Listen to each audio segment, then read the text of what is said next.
Grosse info mercato! Kevin De Bruyne, l'un des meilleurs milieux de terrain de sa génération, vient de s'engager librement avec le Napoli.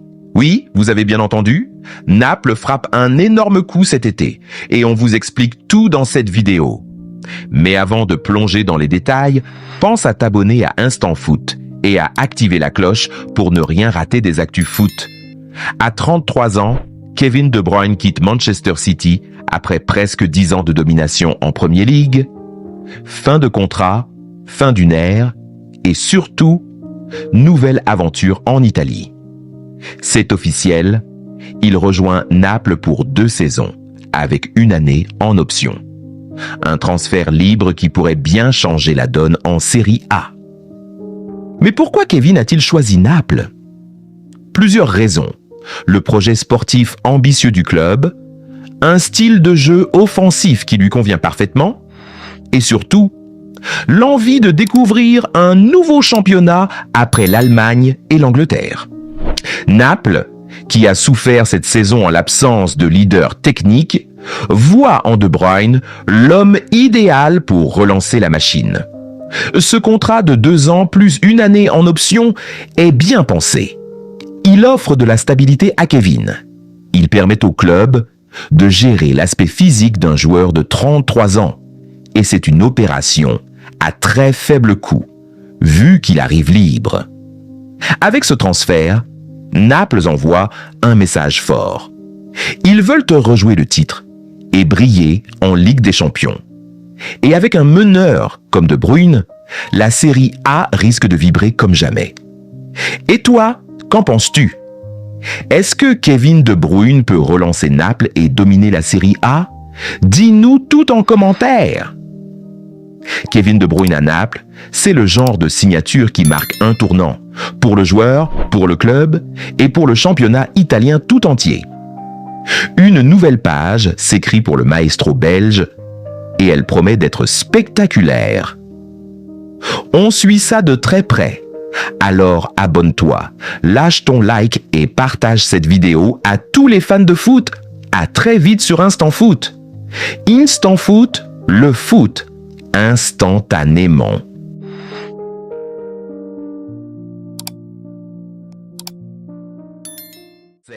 Paul Pogba, champion du monde 2018, veut faire son grand retour en Ligue 1. Et pas n'importe où, à l'AS Monaco.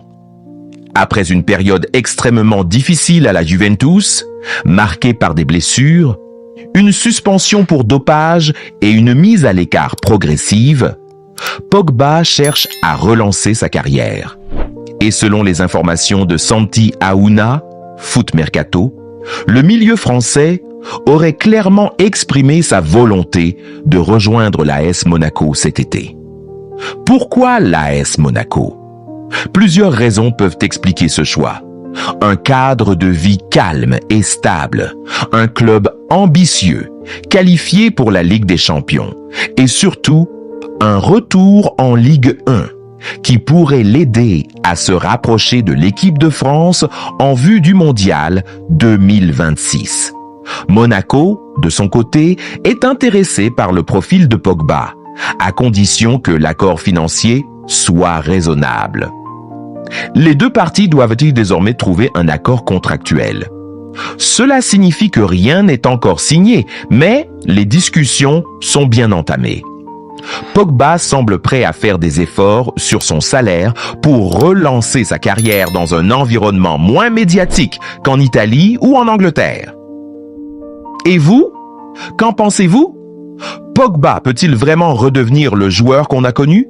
Bonne ou mauvaise idée pour Monaco? Dites-le en commentaire et surtout, abonnez-vous à Instant Foot pour ne rien. On revient sur le match d'ouverture de la Coupe du Monde des clubs et c'est peu dire qu'on reste sur notre faim. Al Ahly affrontait l'Inter Miami de Lionel Messi et sur le papier, c'était prometteur. Mais au coup de sifflet final, 0-0. Aucun but, mais quand même pas mal de choses à dire. En première période, Al Ahly a dominé. Pressing haut, construction rapide et surtout, un penalty obtenu. Mais Oscar Ustari le gardien d'Inter Miami, a été monstrueux. Il a arrêté le tir et sauvé son équipe d'un but quasi certain. En seconde période, changement de ton. L'Inter Miami est revenu avec de l'envie. Messi a touché plus de ballons, les combinaisons ont commencé à s'enchaîner, mais rien n'est rentré. Le manque de réalisme, le bon bloc défensif d'Al-Ahly et quelques mauvais choix dans les 30 derniers mètres ont frustré les fans. Alors, est-ce un faux départ pour l'Inter Miami ou un bon point pour Al-Ahly qui a su contenir Messi et sa bande? Quoi qu'il en soit, ce match laisse un goût d'inachevé. Et on espère que la suite du tournoi nous offrira plus de spectacles. Et toi, t'as pensé quoi de ce match? Messi était-il à la hauteur? Est-ce qu'Al-Ahly méritait mieux? Lâche ton avis en commentaire. Abonne-toi si ce n'est pas déjà fait et active la cloche pour ne rien rater de la Coupe du Monde des clubs. À très vite! Très fort d'entrer dans cette Coupe du Monde des clubs et pas contre n'importe qui. C'est l'Atlético Madrid qui a subi la loi parisienne. C'est terminé. Et les Parisiens s'imposent largement avec la manière. Résultat, une victoire éclatante et surtout un message très clair envoyé à la concurrence. Fabian Ruiz, Vitinha, le jeune Seny Mayulu et Lee Kang-in sont les 4 buteurs de la soirée. Une performance collective maîtrisée, technique, intense. Face à eux, un Atlético Madrid méconnaissable, totalement dominé du début à la fin. Diego Simeone n'a pas dû apprécier. Petit bémol côté PSG. Clément Lenglet a vu rouge. Une expulsion qui aurait pu tout changer, mais qui, finalement, n'a pas freiné l'élan des hommes de Luis Enrique. Le collectif est resté solide, concentré, et n'a laissé aucune chance aux Colchoneros. Mais pas le temps de se reposer. Prochaine étape, Botafogo, ce vendredi, à 2h du matin. Un choc à ne pas rater, car en cas de nouvelle victoire, Paris confirmerait son statut de favori dans ce tournoi. Alors, convaincu par cette première sortie du PSG? Quelle note tu donnes au match? Et selon toi, peuvent-ils aller au bout? Dis-moi tout en commentaire, lâche un like si t'as kiffé cette analyse et abonne-toi pour ne rien rater de la suite de la Coupe du Monde des clubs. À très vite! Lance parfaitement sa Coupe du Monde des clubs.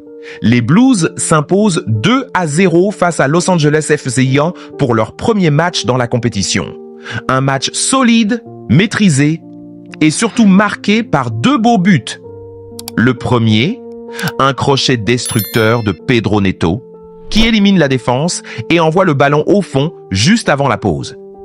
Puis c'est Enzo Fernandez qui double la mise, bien servi par Liam Delap. Une action propre, rapide, efficace. La suite, Chelsea affronte Flamengo ce vendredi à 19h GMT. Un choc à ne pas manquer. Tu penses qu'Opé pense que Chelsea peut aller au bout? Dis-le en commentaire, abonne-toi pour ne rien rater de la suite du tournoi et à très vite pour la prochaine analyse.